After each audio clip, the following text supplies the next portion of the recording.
ரமேஷ் சேதுராமன் எப்படி பாக்குறீங்க இந்த எக்ஸிட் போல் முடிவுகள் பாக்குறப்ப? திரு மாதவன் சொல்றாரு எல்லாமே நம்ம கவனிச்சுதான் பேச வேண்டி இருக்கு அப்படின்னு, ஏன்னா முந்தைய அனுபவங்கள்னு. நிச்சயமா. ஆனா இதுல முடிவுகள் பார்க்கிறப்ப கிட்டத்தட்ட இவங்க 130 140 என்டி என்ற அளவுல எல்லாருக்குமே சொல்றாங்க. அவங்க 80 to 100 கிட்டத்தட்ட இந்தியா கூட்டணின்னு கூட வச்சு நம்ம பேசலாம். அப்படின்னா போட்டி ரொம்ப கடுமையா இருந்தது.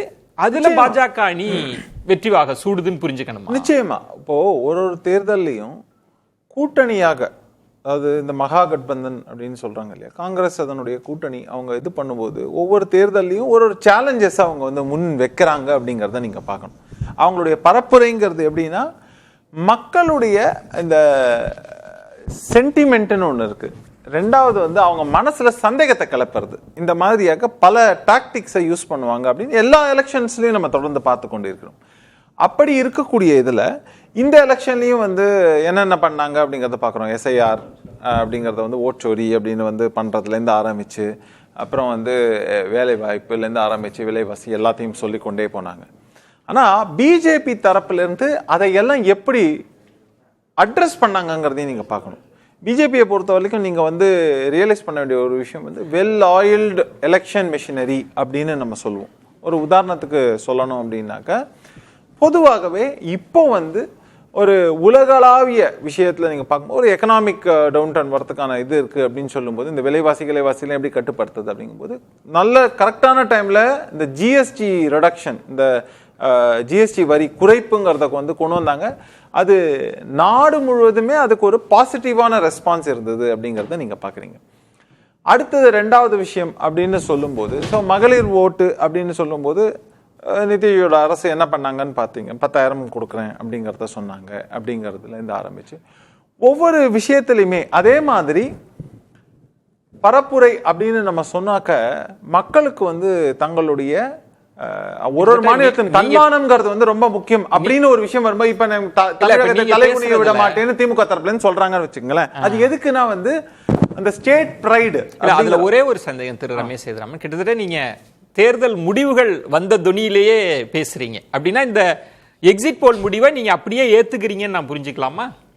இல்ல, எக்ஸிட் போல் இதை வந்து ஏத்துக்கிறீங்கன்னு அப்படின்னு சொல்லும் போது அதுல லோவஸ்ட் பாசிபிள் என்னங்கறத அதை வச்சுதான் நான் பேசுறேனே தவிர, இது வந்து மிகப்பெரிய வெற்றி இமாலய வெற்றி நான், ஏன்னா எனக்கு வந்து பாஜகங்கிற இதுல வந்து நான் அப்படி இல்லாம ஒரு நியூட்ரல் ஆஸ்பெக்ட்ல நான் பாக்குறேன்.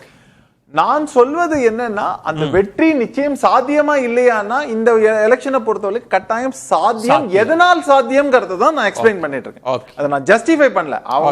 அவங்க சொல்லிருக்கிற எக்ஸிட் போல ஜஸ்டிஃபை பண்ணணும்ங்கிறது இல்ல, பட் இதுக்கு வாய்ப்பு எப்படி அணுகி இருக்காங்கங்கறத தான் நான் சொல்றேன். சோ இந்த எக்ஸிட் போலுக்கான வாய்ப்பு இருக்கு. சரி, இது முதற்கட்ட கருத்து. ஏன்னா இப்போ அவங்க தரப்புல இருந்து பேசும்போது இங்க வந்து அதே மாதிரி பரப்புரைகள் எப்படி மேற்கொள்ளப்பட்டன அப்படிங்கிற முறையிலையும் தொடர்ந்து வந்து இங்க என்னென்னலாம் பண்ணிருக்காங்கிறதையும் ஒன்னொன்னா நம்ம பார்த்து போறோம்.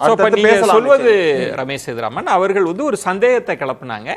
இவங்க வந்து நலத்திட்டங்கள், உதவிகள் அப்படின்ற அந்த ஸ்ட்ராட்டஜி மாற்றம் அவங்களுக்கு கை கொடுத்திருக்கலாம் அப்படின்னு இந்த எக்ஸிட் போல நீங்க உதாரணம் கடைசியா ஒரே விஷயம் சொல்றேன். இந்த எஸ்ஐஆர்ல கூட இத்தனை லட்சம் வாக்குகள் போச்சு அப்படிங்கறதெல்லாம் இப்போ அடுத்தது கோர்ட்டுக்கு போனாங்க. கோர்ட்ல என்ன சொல்லியிருக்காங்க, நீங்க வந்து ஆதார், உதாரணத்துக்கு சொல்லலாம், ஆதாரம் வந்து நீங்க கட்டாயமா வந்து ஒரு ஐடியா ஏத்துக்கணும் அப்படின்னு சொன்னா, இதனால வந்து 21 லட்சம் வாக்குகள் ஆட் ஆகுது அப்படின்னு சொல்றாங்கன்னாக்க, இதுல உண்மையாவே இதுல வந்து யாருக்கு பாதிப்பு இல்லையோ அப்படின்னு இருக்கிறவங்க ரெண்டுத்தையும் பாத்தீங்கன்னா அவங்களுக்கு தெரியவே தெரியாது.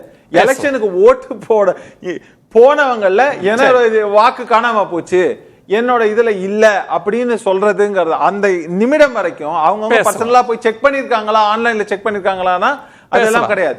இப்போ இது வரைக்கும் லேட்டஸ்டா இன்னைக்கு வாக்குப்பதிவு நடந்திருக்கு அப்படின்னு எக்ஸிட் போல வச்சு பேசுறோம் அப்படின்னாக்க, அதையே கூட நீங்க பாருங்க எவ்வளவு அந்த மாதிரியாக குற்றச்சாட்டுகள்லாம் வந்ததுங்கிற ஒரு மிகப்பெரிய கேள்வி இருக்கு. நீங்க வந்து பாஜக அணிக்கு ஒரு வாய்ப்பு இருப்பதற்கான நிச்சயமா இருக்கின்றது.